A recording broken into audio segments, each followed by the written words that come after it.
Hey everyone, Gaijin Goombah here. Well guys, here we are again, back to the same topic I've been harping about like a broken record ever since I started doing videos. And I tell you what, if this issue would finally be resolved, I'd stop talking about it. But it isn't, so I'm not. So I found out not too long ago that DOA 5 last round tournaments have begun banning a large amount of alternate character costumes in-game. For some of these costumes, I guess I can understand, but for others like this, which actually cover more skin than a lot of other default costumes, I don't understand. I get that tournaments are going to set their own rules, but I found this to be a little extreme. Now, I was going to do a video specifically about that until I saw this. Senran Kagura Estival vs. banned on Twitch. With the original reasoning being, quote, "Our rules of conduct are pretty cut and dry. We do not allow games of this nature on our platform. If you'd like to look for other streaming platforms to stream these types of visual novels that have adult content, then please feel free. This is not something we allow on our service." Okay, 1. Senran Kagura is a Muso-style beat-em-up with storyline cutscenes, not a visual novel which doesn't really have any gameplay input to begin with. 2. Estival Versus is the first and so far only game in the Senran Kagura series that actually lets you tone down the fan service, which makes the fan service look tame in comparison of God of War's nudity, which as far as I know is streamable.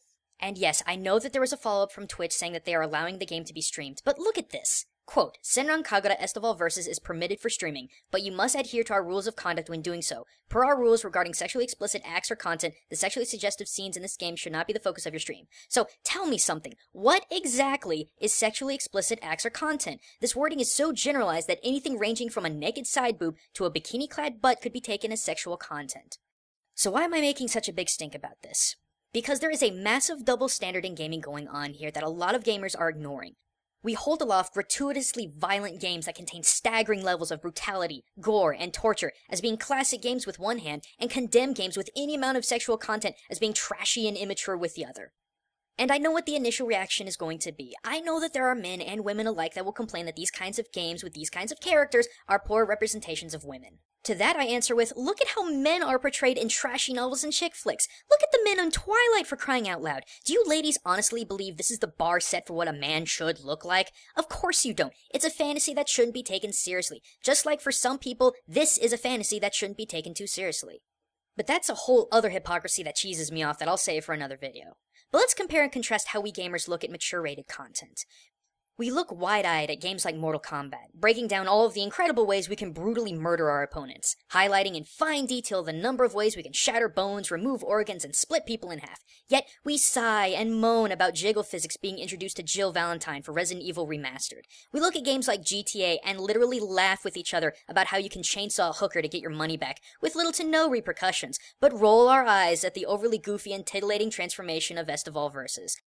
We defend games like Hatred, a game that is nothing but playing the role of a sociopath trying to violently murder as many people as possible. A game so brutal, its trailer had to be publicly censored or rated not safe for work due to the graphic manner in which you kill innocent civilians. And what happened?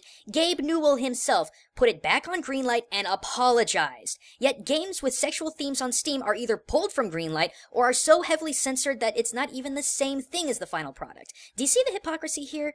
And don't sit there and tell me that this is okay because we live in America and America has always been okay with violence, but sexuality has always been taboo. America also believed that homosexuality was a mental disease for decades. America also believed that slavery was necessary for the continuation of the country's economic growth. We live in the freaking year of 2015. I like to think our thinking has evolved to a point where we can look at issues with both sides without having to rely on excuses that are several hundreds of years old.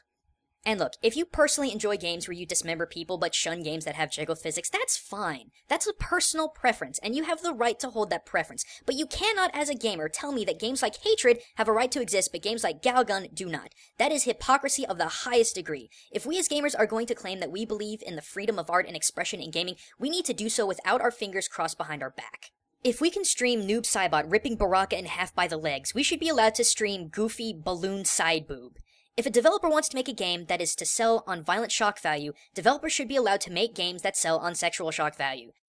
Gamers, we seem to have forgotten what the meaning of equality is, and instead used it as a crutch to defend our preferred genre of mature games when it's been convenient for us. Equality is exactly what it means. All things considered, all things taken into account on the same level. Gamers, if we're gonna have equality, let's have some freaking equality. If you follow me on Twitter, I'm sure you've seen my hashtag BoobsNotBlood. This is my counter to the hypocritical culture of mature rated games. This is my way of saying not only should sexually and violent games be treated and rated the exact same way, but perhaps even sexuality in games of any orientation is more human and biologically logical than the love of senseless murder and violence. If you want to help spread that notion, I invite you to hashtag it on Twitter. But if you're a person that believes violence has more of a logical place in video games than human sexuality, feel free to abstain. That's completely your choice. But you better believe this is something I won't stay quiet on. I've seen good people get attacked for this. I've seen good friends get attacked for this. I've seen good games get attacked for this. And I've seen a country I love get attacked for this. No more, guys. Let's put this in perspective. Let's make equality about equality. But until next time, everyone, this is Gaijin Goombah signing out.